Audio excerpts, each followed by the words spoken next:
After banking stabilized finance, America faced a decisive question. Could credit become production through factories, machines, labor, and disciplined organization? Money alone could not create power. Goods, tools, transport, and systems multiplying labor were required to transform wealth into strength.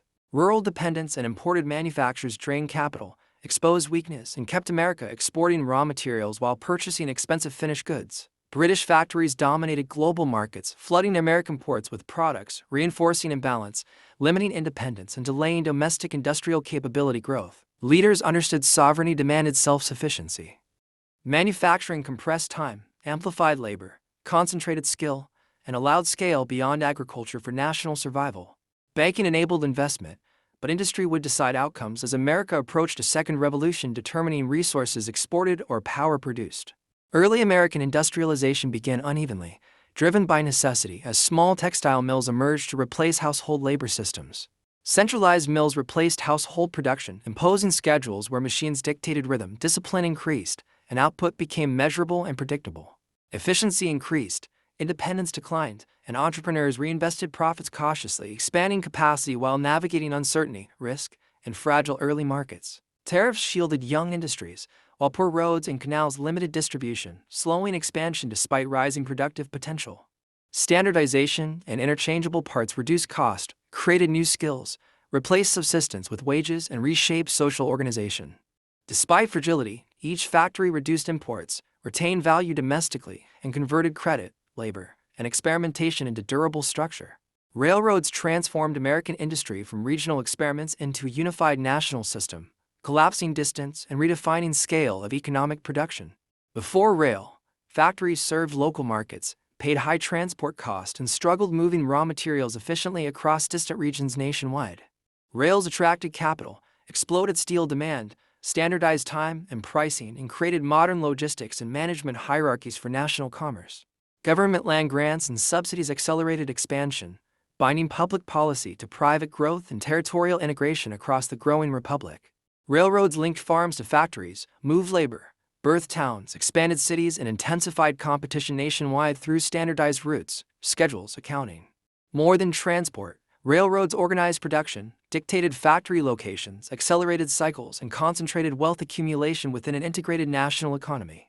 As factories multiplied and railroads expanded, American industry entered a self-reinforcing cycle where production demands continuously generated new industrial growth. Railroads demanded steel, steel demanded coal and capital, and factories demanded energy, allowing oil to emerge as industrial fuel. Each industry fed the others, lowering costs through scale, increasing output through machines, and reinforcing continuous industrial expansion. Entrepreneurs integrated supply chains, controlling extraction, production, and distribution, reducing uncertainty while accelerating profit accumulation across industries nationwide. Industrial growth reshaped labor markets as immigration surged, cities expanded, and workers traded endurance for wages and stability. Efficiency, scale, and output replaced Republican ideals as industrial logic governed economic behavior across a rapidly transforming nation. At this point, it is essential to clarify this video explains how America learned to systematically multiply wealth. This is not merely a story of machines or railroads, but a deeper transformation of economic structure. Production replaced trade as the engine of growth, while scale replaced skill and systems replaced individuals. Railroads connected markets, factories converted labor into output, and steel and oil locked growth into cycles. Industrial structure matters because nations controlling production also control prices, employment, and global economic influence. By this era's end, America built an industrial capitalist model that others copied, shaping all future economic history. As industry expanded, ownership concentrated rapidly, with large factories and rail networks overwhelming small workshops nationwide across the growing economy. Industrial systems rewarded efficiency, coordination, and financial access, allowing capital to accumulate faster within fewer controlling hands of the era. Competition intensified, then resolved through consolidation as smaller firms were absorbed, outpriced, or eliminated by giants dominating national industrial markets. Economic power shifted from local producers to corporations operating across states, shaping prices, wages, and supply chains nationwide over time.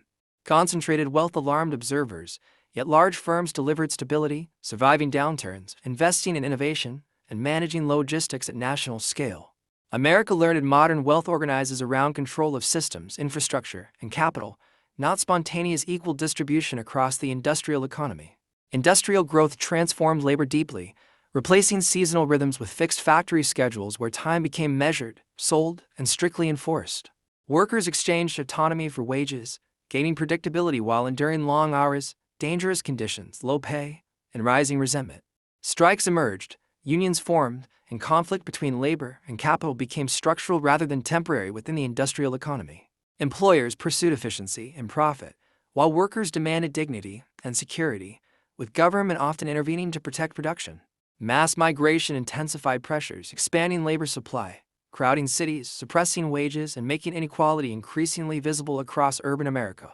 America accepted tension as progress's cost, prioritizing output over harmony, embedding labor conflict permanently into national economic life. Technology became the engine sustaining industrial momentum. As machines replaced skill, standardization replaced craftsmanship, and productivity surged rapidly nationwide. Output increased without proportional labor growth, amplifying profits, lowering cost, and reshaping industrial economics through efficiency rather than workforce expansion. Electricity, metallurgy advances, and mechanization expanded industrial reach, allowing factories to operate longer, faster, and more reliably. Innovation clustered where capital existed, reinforcing concentration, directing wealth toward investors and leaving slower regions increasingly behind economically. Technological advantage translated into market dominance, embedding innovation into business strategy and redefining the foundations of modern wealth. America shifted from producing more to producing smarter, using efficiency to outpace rivals and reshape global economic power. By the late 19th century, American industry reshaped global markets, increasing exports, lowering prices, and challenging established European manufacturers directly. Industrial output surpassed domestic demand, forcing outward expansion, turning trade into strategy and production capacity into international leverage. Railroads connected factories to ports, while shipping merged with finance, transforming the economy into a coordinated industrial system. Foreign nations recognized the shift as America moved from peripheral participant to formidable industrial contender globally. Economic strength reshaped diplomacy, translating industrial capacity into influence, military expansion, political leverage, and sustained global presence. America closed its emergence phase, entering global competition as an industrial power, its foundations now supporting international ambition. Factories and railroads reshaped America's future, creating permanent industrial systems that locked growth into durable economic structure. Finance enabled industry, but industry sustained power, explaining corporate organization, labor politics, technology leadership, and global reach. America engineered scale, disciplined labor, integrated systems, and accepted inequality and conflict as cost of resilience. Industrial capacity delivered recovery, adaptation, and expansion, forming the structural base of the modern American economy. Understanding industrial origins clarifies later dominance and crises, revealing how struggle became institutionalized rather than eliminated. In the next episode, war accelerates these systems further. Subscribe to continue understanding how modern economic power is built.